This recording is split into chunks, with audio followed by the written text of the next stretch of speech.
नमस्कार। अगर आप असम या पूर्वोत्तर भारत में रहते हैं तो 5 जनवरी की सुबह 4:17 पर आपकी नींद किसी अलार्म घड़ी से नहीं बल्कि मौत की आहट से खुली होगी। जी हां, जमीन हिली, पंखे झूले और हजारों लोग अपने घरों से बदहवास होकर बाहर भागे।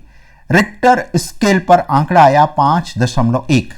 ज्यादातर लोगों ने कहा शुक्र है बच गए, मामूली झटका था। लेकिन आज हम आपको बताने जा रहे हैं, उसे सुनकर आपके पैरों तले जमीन खिसक जाएगी। यह 5.1 का भूकंप कोई साधारण झटका नहीं था, यह कुदरत का फाइनल वार्निंग सायरन था। हमारी रिसर्च टीम ने जब आंकड़ों को डिकोड किया तो हमें एक भयानक सच का सामना करना पड़ा। आज अगले 20 मिनट में हम आपको बताएंगे कि कैसे असम का यह भूकंप 7 समंदर पार मैक्सिको में आए भूकंप से जुड़ा है, क्यों वैज्ञानिकों की नींद उड़ी हुई है कि 1943 का इतिहास क्या खुद को अब दोहराने जा रहा है 2026 में, और सबसे बड़ा सवाल, अगला बड़ा झटका कब और कहां और कैसे आने वाला है। सबसे पहले बात उस सुबह की 5 जनवरी 2026, जगह असम का मोरीगांव जिला। नेशनल सेंटर फॉर सिस्मोलॉजी यानी एनसीएस के मुताबिक ठीक 4:17 पर जमीन का सीना फटा। तीव्रता 5.1, केंद्र मोरीगांव, असर गुवाहाटी, शिलांग, ईटानगर, यहां तक कि पश्चिम बंगाल और भूटान तक झटके महसूस किए गए। लेकिन यहां एक पहेली है। 5.1 की तीव्रता पर अक्सर पुरानी इमारतें गिर जाती हैं, तबाही मचती है, लेकिन मोरीगांव या गुवाहाटी में ऐसा क्यों नहीं हुआ? जवाब है 50 किलोमीटर। जी हां, यह भूकंप जमीन के अंदर 50 किलोमीटर की गहराई पर आया था।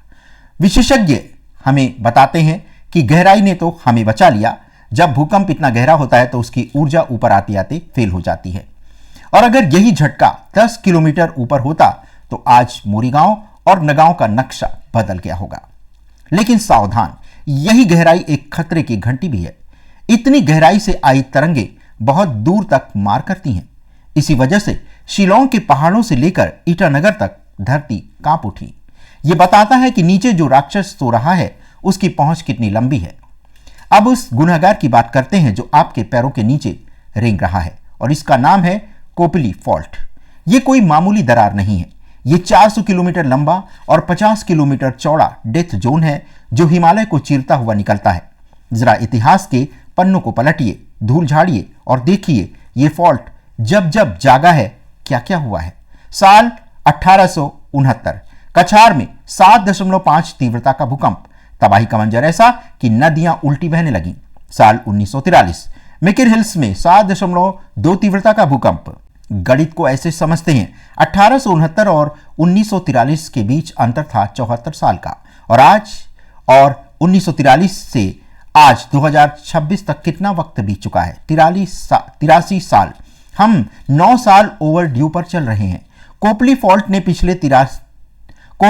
ने पिछले आइए अब इस अंतर के गणित को समझते हैं। 1969 और 1943 के बीच अंतर था 74 साल का, और 1943 से 2026 तक कितना वक्त बीत चुका है? 83 साल।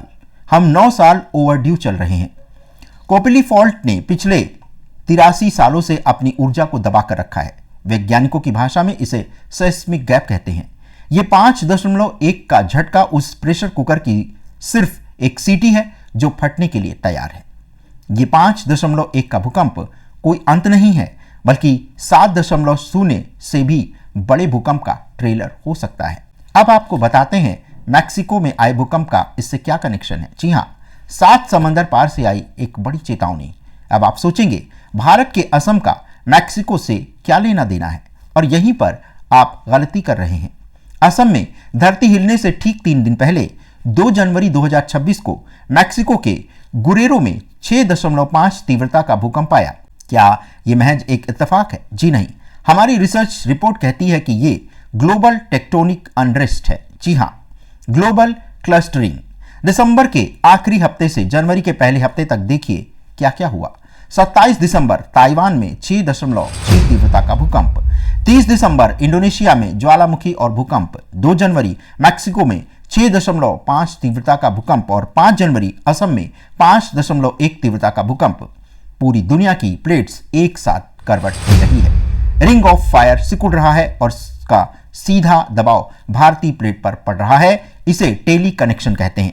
जब मैक्सिको हिलती है तो धरती की परतों में ऐसी लहरें दौड़ती हैं जो पहले से कमजोर असम जैसी जगहों को ट्रिगर कर देती हैं।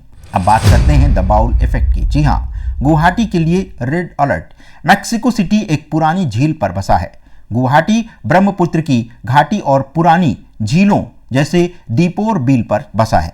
मैक्सिको में भूकंप का केंद्र सैकड़ों किलोमीटर दूर था, फिर भी मैक्सिको सिटी ऐसी हिली जैसे जेली हिलती है। क्यों? क्योंकि वहां की नरम मिट्टी ने भूकंप की तरंगों को 100 गुना बढ़ा दिया था। गुवाहाटी वाले सुन लें, अगर कोपली फॉल्ट पर 7.0 का भूकंप आया तो आपकी नरम मिट्टी मैक्सिको सिटी की तरह व्यवहार करेगी। आपकी ऊंची इमारतें ताश के पत्तों की तरह ढह सकती हैं। 2 जनवरी का मैक्सिको का भूकंप आपके लिए एक डेमो था। अब सवाल यह है कि असली खतरा कहां और कितना है। सबसे अहम सवाल, अगला निशाना कौन है? हमारी रिपोर्ट ने खतरे वाले इलाकों की पहचान कर ली है। नंबर 1, मोरीगांव और नगांव। ये जिले सीधे बारूद के ढेर पर बैठे हैं। यहां की जमीन जलोढ़ है, नरम और पानी से भरी। खतरा, अगर बड़ा भूकंप आया तो यहां की जमीन पानी बन जाएगी। इसे लिक्विफिकेशन कहते हैं। घर जमीन में धंस जाएंगे, ठीक वैसे ही जैसे 1869 में कछार में हुआ था। 5.1 के झटके ने यहां की मिट्टी को अंदर से हिला दिया है। नंबर 2, तेजपुर और सोनितपुर। कोपली फॉल्ट ऊपर जाकर हिमालय से टकरा रहा है। जी हां, कोपली फॉल्ट सीधा जाकर हिमालय के HFT यानी हिमालयन फ्रंटल थ्रस्ट से टकराता है, ठीक तेजपुर के पास। रिसर्च बताती है कि 5 जनवरी के भूकंप ने तनाव को उत्तर की ओर यानी सोनितपुर और अरुणाचल की तरफ धकेल दिया है। याद कीजिए, 2021 का सोनितपुर भूकंप 6.4 तीव्रता, वो जख्म अभी भरा नहीं है और अब उस पर और नमक छिड़क दिया गया है। नंबर 3, गुवाहाटी।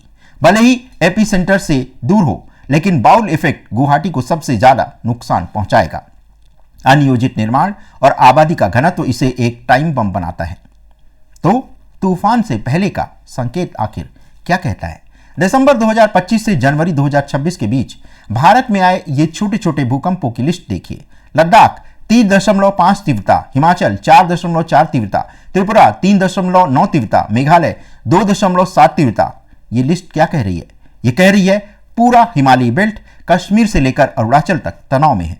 स्ट्रेस माइग्रेशन हो रहा है। ऊर्जा इंडोनेशिया और ताइवान से खिसक कर हमारे दरवाजे पर आ खड़ी हुई है। 5 जनवरी का 5.1 वाला भूकंप कोई अंत नहीं था।